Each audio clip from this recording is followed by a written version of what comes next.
Welcome back to Greenland. Today should be an especially fun one. I'm headed to meet the search and rescue team that's based out of a hangar at Kangerlussuaq. And as it turns out, I'm in for a surprise.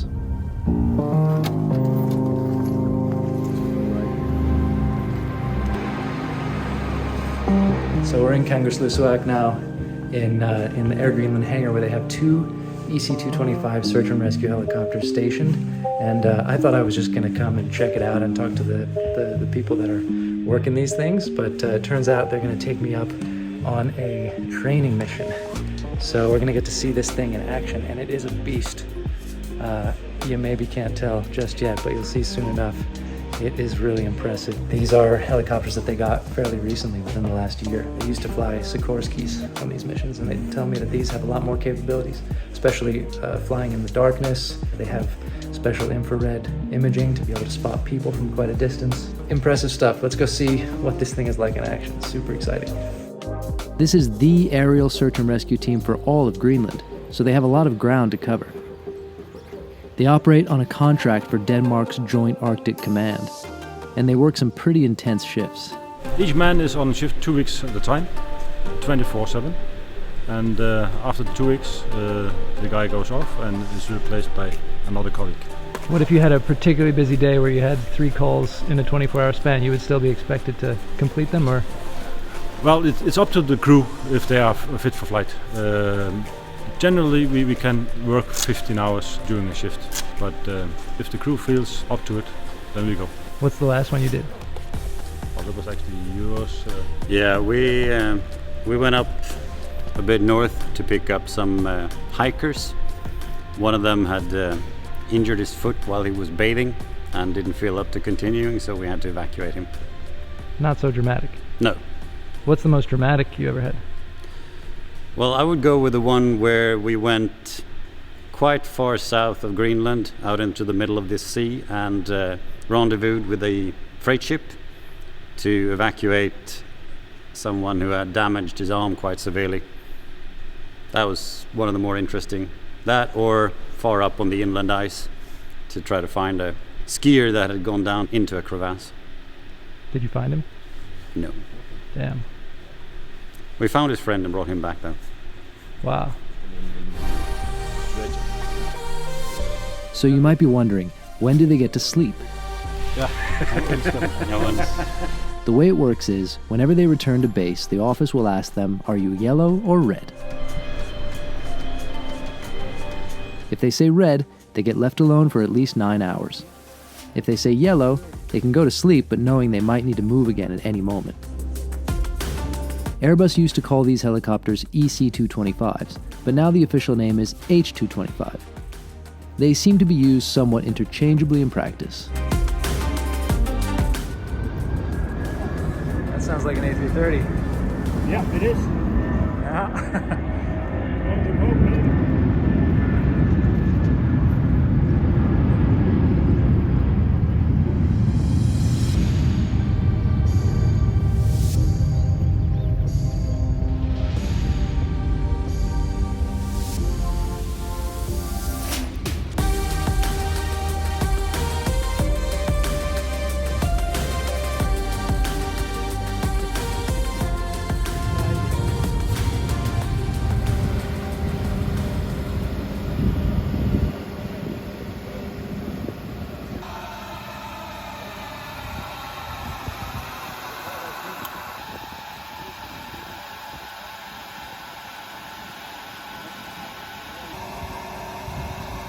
Now, one thing about Greenland is, things often don't go exactly as planned.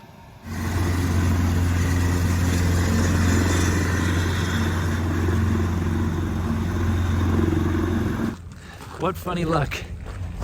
I came over here not actually expecting to get to take a flight on the EC225 search and rescue helicopter, but then they invited me to go and we were all suited up. I got my warm gear on that they lent me. I got the safety briefing.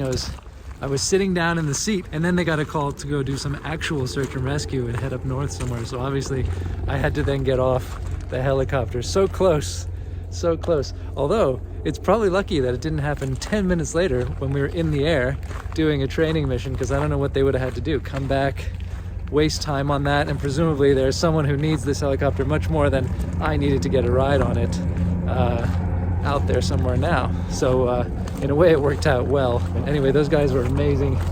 I mean, just what they do just seems so cool to be able to do that. That's not for the faint of heart. And I'm gonna try my best to get back here and do it again. Give it another go. I think we can see it taking off out there. For now, I'm gonna walk in the cold back to the terminal at Kangerslusvik. All right.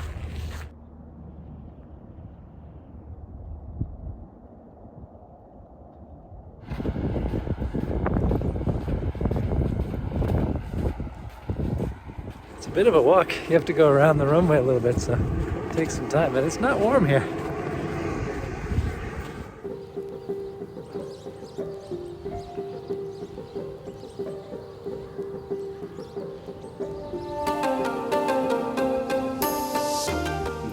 A couple of days later, I returned for another try. If I'm crossing my fingers that no one gets injured on the ice sheet for the next couple of hours, that's a good thing, even if it's mostly for selfish reasons, right? Speaking of the ice sheet, that's where we're headed, to do some hoist practice. Here we go.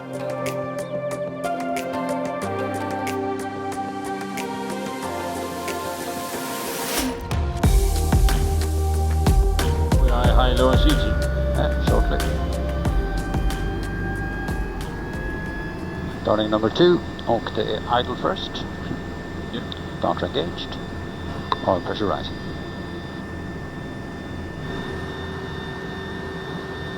Ska vi ta pre-takeoff above the line? Clear right. There's that Kenn Borek Air BT-67 again. It seemed to follow me around this trip. It's basically a souped-up DC-3. I'll put a link below so you can read more about it. Det blir en clear departure, runway 09. TDP at 50, VTOS 60, malfunctions before, we'll reject. Afterwards we'll continue, deal with the appropriate emergency checklist and try to maintain VFR to return back. Otherwise, intention is to climb more or less straight ahead, 3,000 feet for Navigator's Rock. The position airspeed I see, and heating is... Ska vi göra dem lite vänt där bak måske? Det är inte bedt om det nu. Ja, det vill vi gärna. Okej, så får det.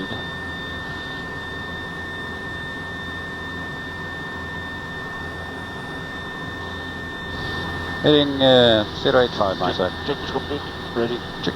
Lifting.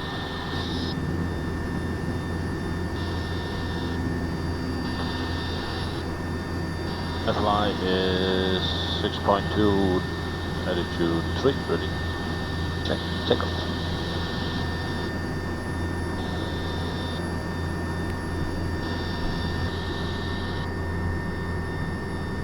TDP. Continue. VTOS. Go run engaged. Door captured.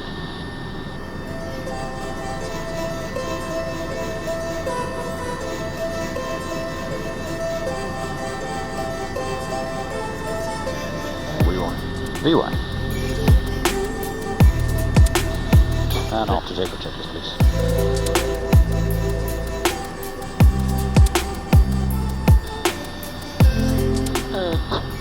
Blade, lock, landing light. Lite move. Ja, vi tar taillights off.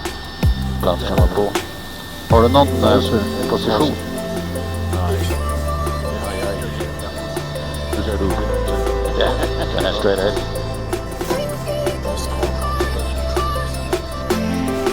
Yeah, we're flying to the east right now, and Desert Valley is over there, and that mountain over there is called Shukalov. And where we're flying over to a rock called Navigator's Rock, which they actually used in World War II as a navigation point. So we'll be flying over there, and we'll actually be hoisting over at Navigator's Rock. And the valley you can see over to the right is the valley they used after Navigator's Rock. They would just fly on the valley and into Kangerslusvik, because the valley ends over at the airport. Yeah. So you can't go wrong from over there. We are back online. Check, check.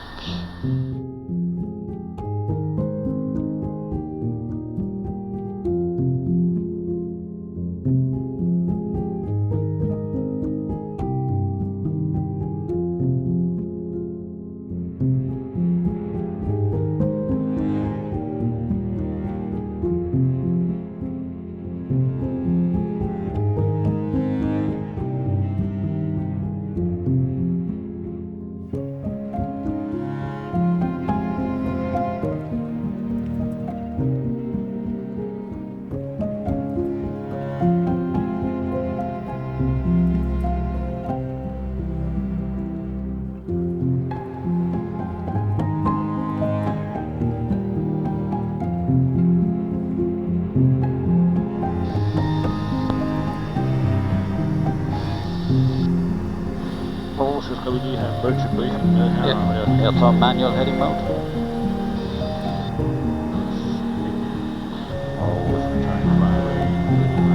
Vi tar en flyby över traffic pattern så det är fartklart. Tänker att vi brukar den. Check. Så vi gör som så, vi går runt igen, flyger in på samma måte och så brukar jag ground speed mode till att först ta ner den till halvtress och sen försöka ramma den med en double click.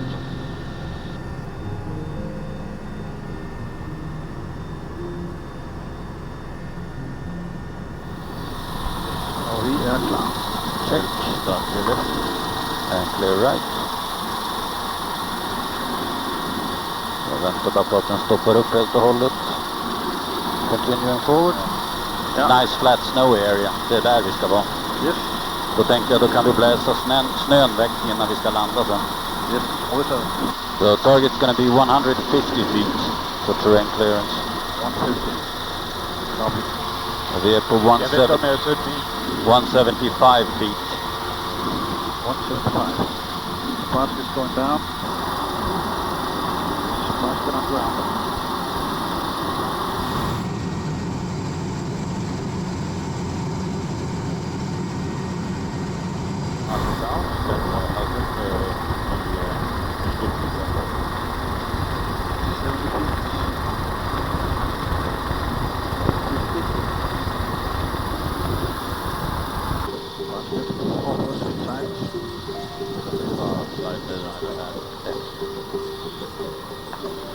Yeah, you can look out. I'm going straight down from here. Yep. So, can we get eyes on both sides? Må jeg åbne venstre side? Yes, please. Opening door. I got the right side. Yeah. Looking out left. Right side clear. Right under looks good. Left side clear. Left side der er lidt sten, men... Lidt til højre her. Ja. Jeg tror det er fint her. Ja. Jeg går på heller ikke sætte fint, så det kan hoppe ud. Right side clear. Det er lugnt. Ja. Everything looks good. Det er lidt. This is like a sightseeing flight out over the ice sheet, but with a twist. It's not every day you get to jump out of the helicopter and get absolutely hammered by rotor downwash for a while.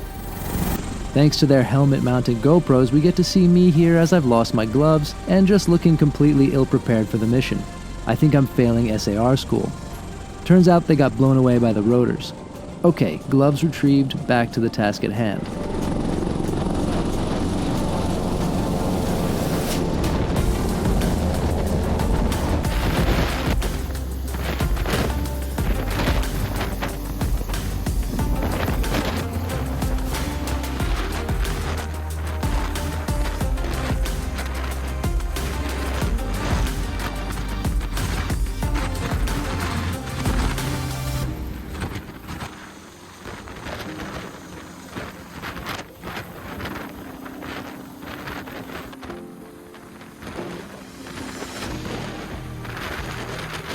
How would you feel about getting hoisted up in that thing? I suppose if you were in a position to need hoisting up, it would definitely be better than whatever was happening to you right before the chopper arrived. That's us down there, little specks on the ground. You can imagine what it's like trying to find someone out here.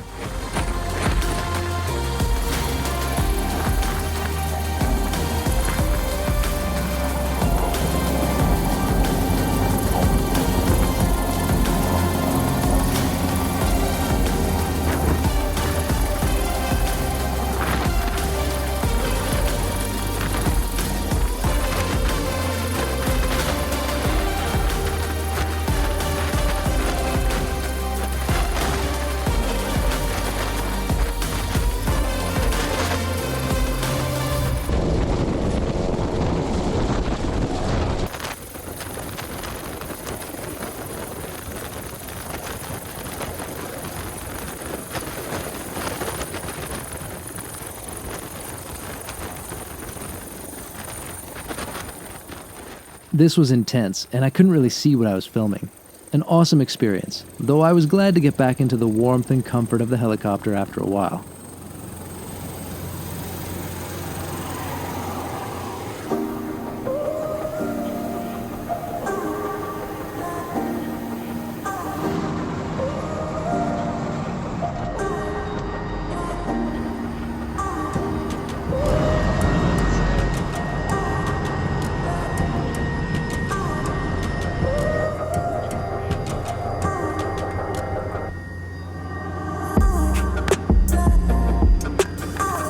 What an incredible group of guys. Not only highly skilled and fearless, but also just friendly and warm-hearted.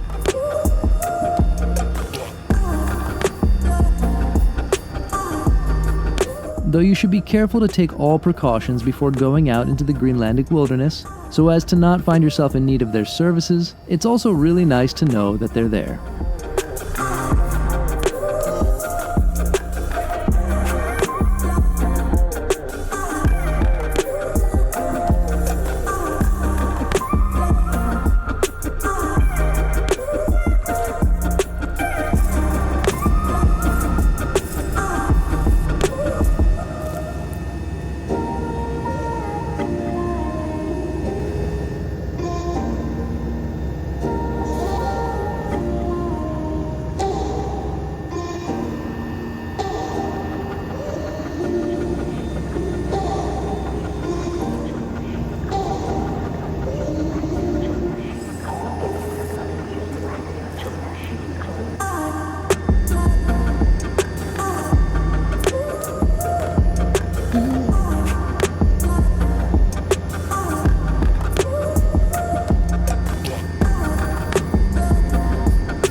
In Kangerlussuaq for Flight Radar 24, I'm Gabriel Lee. Still half an hour for the flight. Yeah, perfect.